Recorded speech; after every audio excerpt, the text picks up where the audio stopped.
Welcome back to the show, folks. This is the Wrap Up, your daily dose of pop culture and movie news, hosted by me, Mr. H Reviews. On today's show, you've seen it, there's a big picture. We'll be talking Star Wars Jedi Fallen Order. There's been some gameplay reveals, so we're going to take a look at that, see what that looks like. We'll also be looking at Candyman. There's been a really interesting interview by the producers for this reboot, remake, spiritual sequel, whatever they're trying to call it now, talking about toxic fandom, which I think will be interesting to break that interview down, the article down, and just really discuss kind of what we're going to be getting with this film and whether that bodes well or not. We'll also be taking a look, of course, at Swamp Thing, because this is a never-ending saga. As the backlash has come out, Warner Bros. And DC have revealed some more information. It's kind of interesting, kind of not. They're sort of covering their tracks a little bit, but we'll get into that in a second. And then also, we'll be taking a look at Dark Phoenix. The box office numbers are sort of in. I mean, Sunday's not in, but we do have the domestic gross as of the 7th, and it's not looking good. Plus, X-Men Dark Phoenix producer seemingly just removing herself from the project entirely, following, of course, Simon Kinberg's reshoots and things like that. So again, that will be something interesting to take a look at. And then we'll finish up with some viewer questions. But as always, guys, you don't have to listen to me chat crap. If you want to skip right ahead, please do. There are timestamps down below in the description box and in a pinned comment down below. But as always, if you are new here, please do hit subscribe. Stay up to date on this, the daily dose of pop culture and movie news, all in one place. The Wrap Up, hosted by me, Mr. H Reviews. If you do like what I'm doing here, please don't forget to, hit that like button, give it a share, and just generally support the channel in those ways. You can go a step further by becoming a Patreon and having access to exclusive content. In fact, just this coming week, we are doing a patron-only Skype roundtable, which again is one of the perks that you can get if you subscribe to the Patreon. All of that is down below in the description box with links to all of my social medias. So let's get right into it. Star Wars Jedi Fallen Order. Now this is a game which has to really deliver. I mean, EA, you got to knock it out of the park with this one. You really do. So this is, of course, Respawn Entertainment, but it's EA, obviously. It is EA. But with respect to this, we're not going to beat around the bush. Let's just get into the actual gameplay trailer. And let's just see if it is any good. I've not watched this yet, but I thought we could watch it together and then just discuss it. 13 minutes. We're not watching all of that.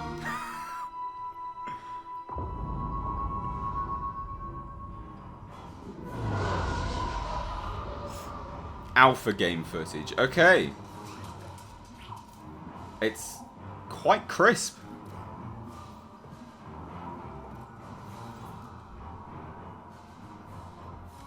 Thanks, guys. Right.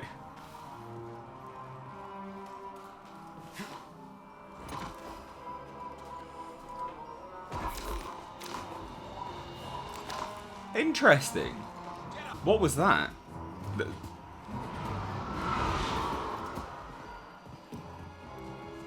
Okay. Imperial sap refinery lies dead ahead. Ha! Ha ha! The Empire want with tree sap. Forrest Whitaker. They refine the sap into a powerful compound, and they're rushing to expand production. What the hell? So they're connecting it all. Okay.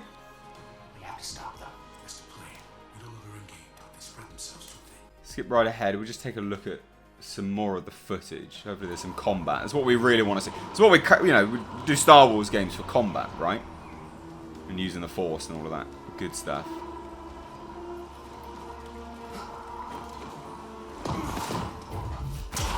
Looks a bit dynamic with the little robot on the side. Gonna need to get through here. Yeah, okay.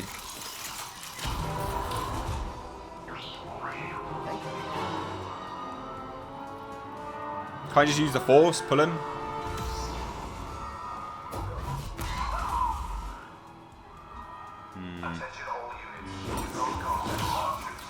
It's quite good. I think that... look. I think that looks quite good, to be perfectly honest. It looks like they're kind of going back to the old The Force Unleashed games. So it is, yeah, Forrest Whitaker, Saw Gerrera. Interesting. Looks to be a dynamic between our main character and the little droid. That'll appear in merchandise now, no doubt. I think it looks quite decent. What do you guys think on this? Good, bad? Will you be getting this game? Again, for patrons, I play games on the channel, so this may be something which I can bring to Patreon. But interesting. You know, like I said, EA really do have to deliver. It looks kind of like they're delivering a little bit. But look, let's get on to our main topic today, Candyman. Now, this is over on Deadline. Okay, so it's the Candyman producer. I've just chopped it a little bit because there's adverts all down this one side. Candyman producer says new film will address toxic fandom. I mean, read the room, guys. Read the room. What do you mean, toxic fandom? So Jordan Peele is producing a new Candyman movie and has cast Yahya Abdul-Mateen II as the new Candyman. He's a great actor, actually. I'm looking forward to seeing him in that role. Monkey, I think that's Monkey Paw, creative director. Come on, Deadline. Ian Cooper was on a produced by conference panel. The new age of producing horror. I actually might be wrong. It might be Monkey Paw. Deadline asked Cooper how Candyman would fit in with what Monkey Paw, no it is, has done with Get Out and Us. His answer, surprisingly, was that Peele wants to address how toxic fandom has become. Can you stop waging crusades with films? Stop it. Stop it. Stop it. Stop it. Stop it. God damn it! We talk a lot about fans and the idea of appeasing fans, and when you do that, and how do you do that, and when do you not do that? I think my issue with fandom is that it's really problematic. It's probably the most problematic thing facing the genre. The horror genre? Really? No. The most problematic thing facing the horror genre is divisive critique and divisive opinions on what people prefer as horror within the genre. For a relatively small genre, people like slashers, people like torture porn, people like blood and gore, people like suspense, people like supernatural. You can't please everyone. That's what it is. It's not to do with fandoms at all. There is no toxic fandom pertaining to the Candyman franchise. Cooper is likely referring to fan petitions to remake the last season of Game of Thrones, or fans bullying actors like Kelly Marie Tran online. I just don't think it counts as bullying, but fine. Peele used Get Out and Us to address race and inequality in entertaining stories. This is disappointing. It typically comes with a dogma that is abrasive and that is more resistant to change and permutation than you would think. I think that we're trying to do with Candyman is both be mischievous in how we address the relationship to the first film, but also be very satisfying. What we're doing with Candyman and how Jordan is crafting it on the page is going to be very exciting and rewarding to audiences that haven't seen the original film, as well as people who've seen the original film. In a broad sense of the word, this film will stand alone if you've never heard of a film called Candyman, and will dovetail in a pretty complicated and interesting way to the original. In short, I think this will really fit in with what we're doing with Us and did with Get Out in a way that will be circuitous. Okay.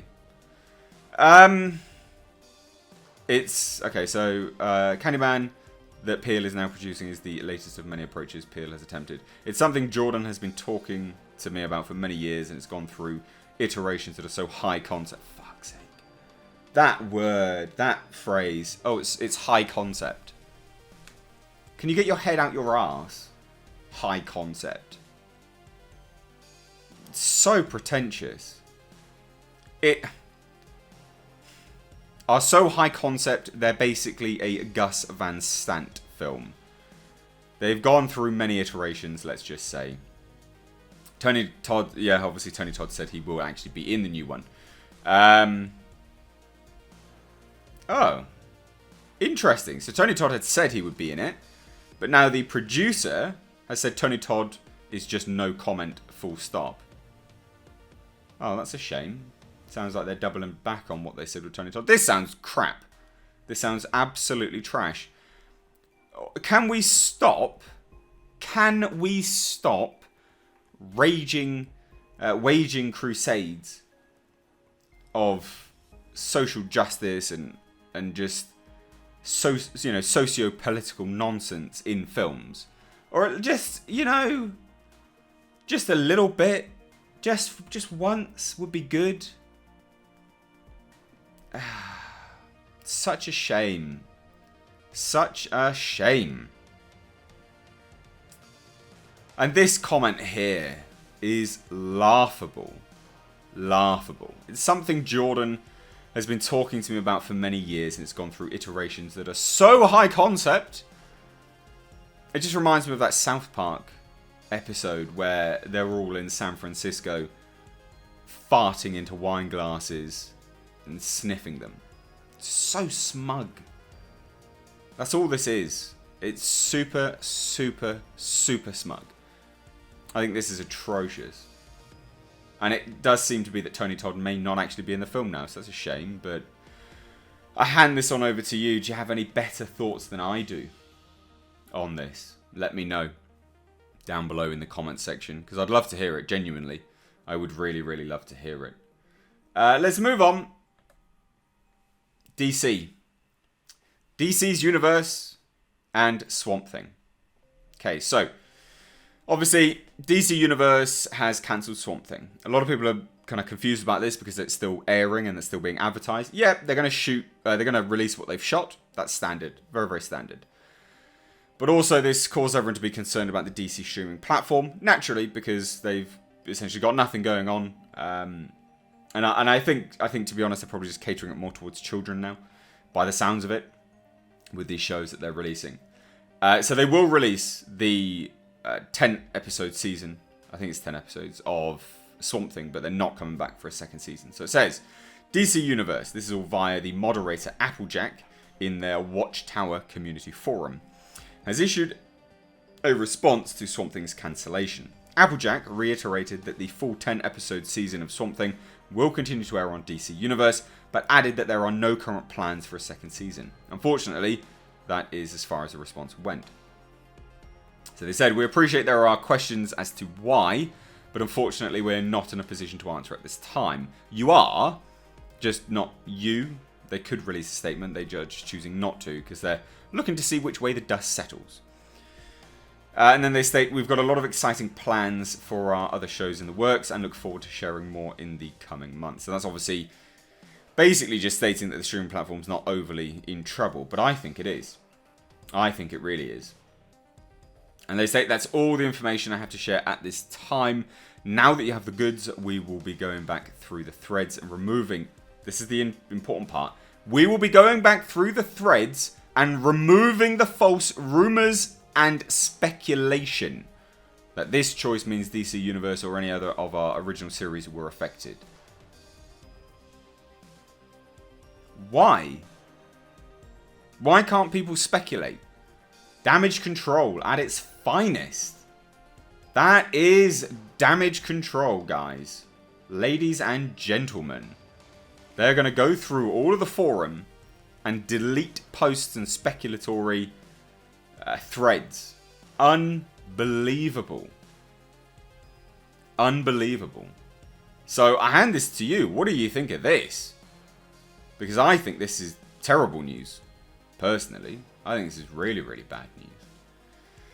But anyway, Dark Phoenix. Let's move on now.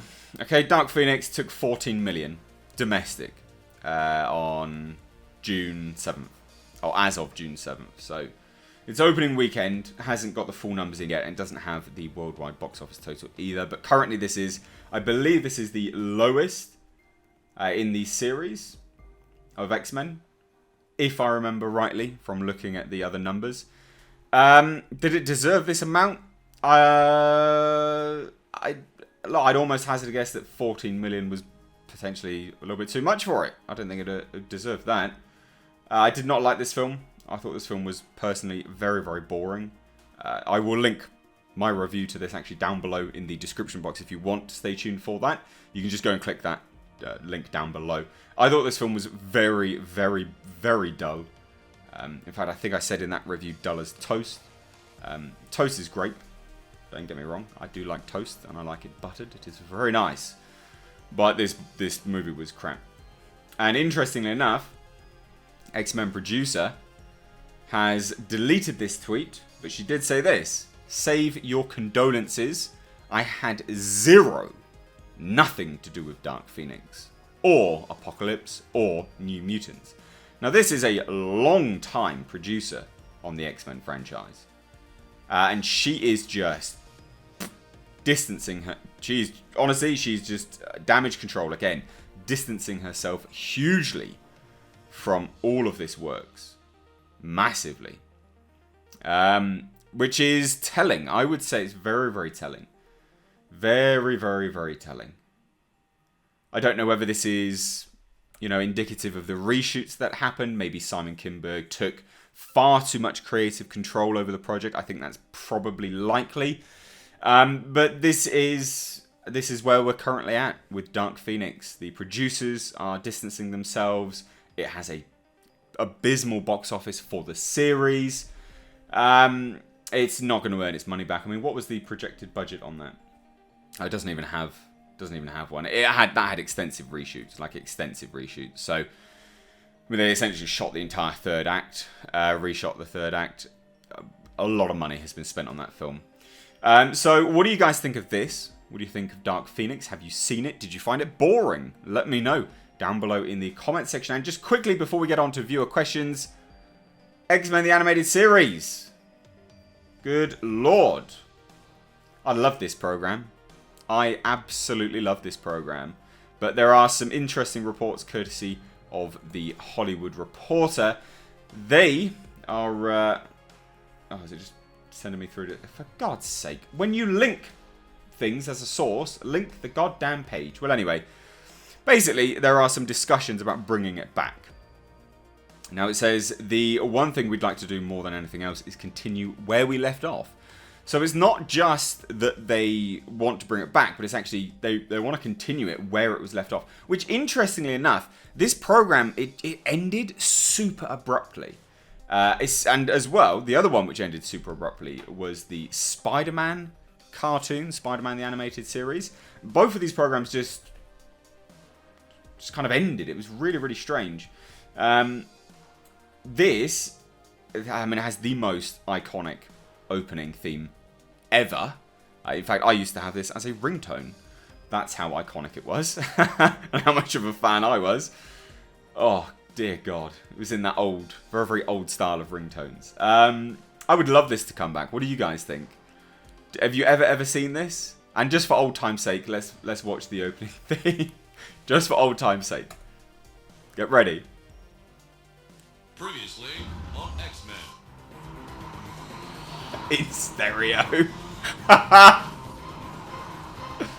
Oh, so good.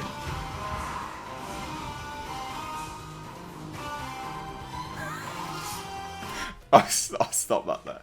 Oh dear God, that was so good. Right, anyway, what do you guys think? Would you like this to come back? Look, it's Sunday. We're having a bit more of a relaxed approach today on the show.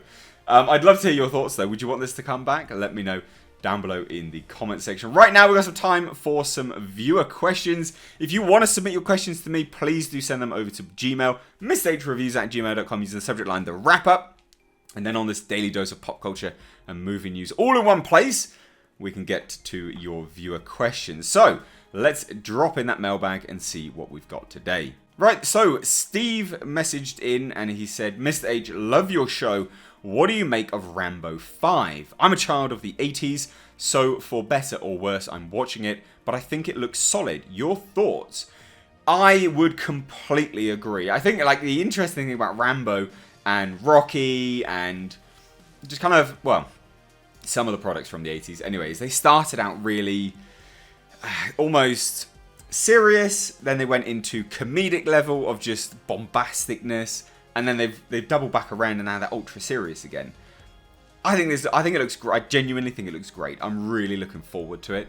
I do think it looks solid, although he is missing the hairstyle. The hairstyle is super important, I think, and I would have loved to have seen that make a return, but unfortunately, you know, it's not coming back. So never mind. But what do you guys think? Rambo 5 look good, look bad? Let me know down below in the comments section. Now moving on, we've got another one from Shindo. He says, "Hey Mr. H, when it comes to the musical score of Godzilla King of the Monsters, what did you think of the song from the end credits? Godzilla, covered by Serge Tankian," or I think that's how he says his name. Is it Tankian? Yeah, I think it is. From System of a Down. Thought it was pretty sick myself. Been waiting for that song to be at the end of a Godzilla flick.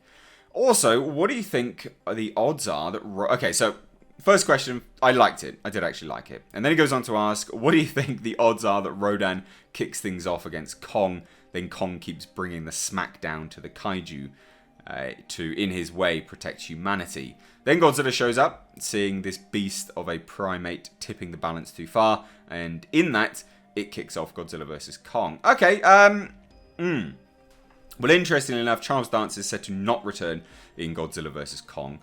So, because he does go on to say either that or Charles Dance sets it all off. I don't think so. I think we already have some kind of setup in Godzilla King of the Monsters. I don't want to get into it too much, but there is some setup in there. You know, Ghidorah's call and things like that. And in the newspaper clippings, there are some setup. So I don't think it'll be to do with Rodan. I do think it will just be to do with what they've already kind of hinted at in the end credits. Now, we've got time for one more viewer question. So Jordan emailed in and said, "Hello, Mr. H. My name is Jordan. I've subscribed to you for a while and I enjoy your videos. Thank you so much.